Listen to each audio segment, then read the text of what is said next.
Oh, okay. So Oh, look at read us the this. title. Even show us the book. The Ecstasy Beyond Knowing, a Manual of Meditation. That is amazing. And it has an eagle. You know, Purvalayat, he was a friend of eagles. He used to take eagles that had been either abused or in some way harmed, and he took them to his home and he cared for them and nursed them back to health until he could free them.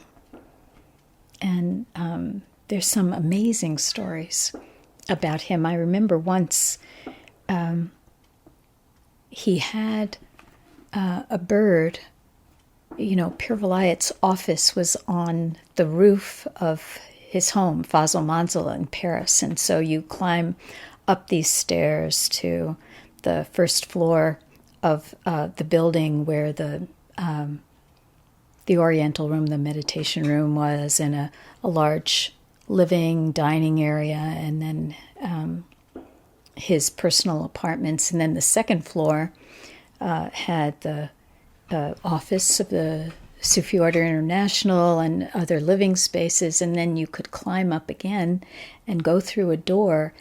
And when you go through this door, you're on the roof in a room that's all glass.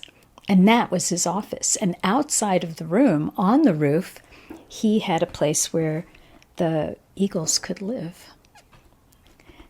And so I remember going there once and going up to visit him. Went up to his office, and he said, I want to show you someone. And we went outside, and here was this beautiful, I don't remember if it was an eagle or a very, very, very large hawk who he had rescued. And this bird, when he first got it, it wouldn't stay sitting upright on the perch. Instead, it hung upside down like a bat from its perch. And he said it took a long time for him to help the bird to remember how to be on its perch. And when I met the bird, it just seemed like an ordinary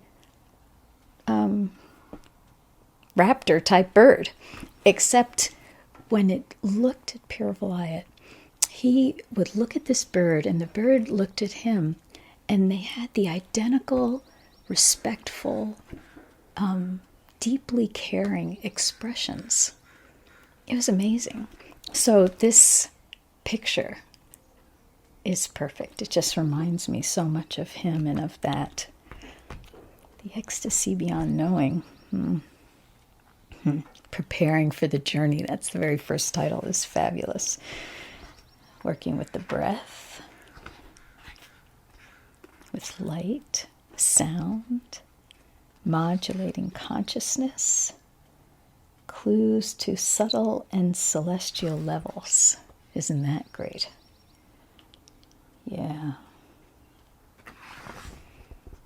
Working with the psyche.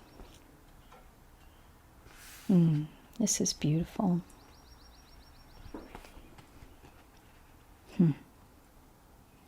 I want to read you this invocation. I remember when Purvalayat said this invocation. It was at a retreat, a summer camp at a retreat.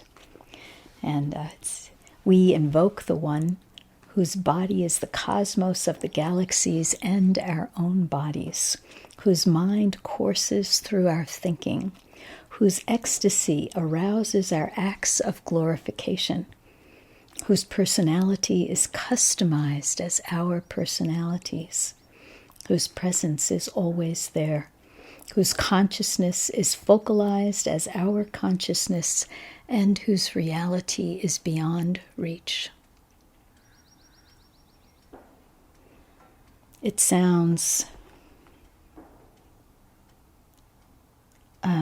so powerful and so unattainable and unknowable, and yet, what if he's just describing reality?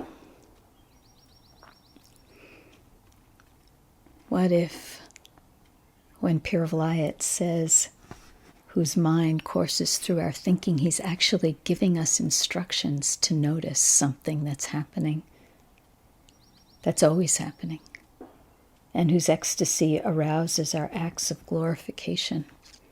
We think of it as, I got into this moment of ecstasy, but what if that is the ecstasy of the One that's arousing something in us, and whose personality is customized as our personalities? Boy, there'd be a lot we all have to accept about ourselves, be willing to honor in ourselves, if really it's the divine customized as you, as me, and whose presence is always there.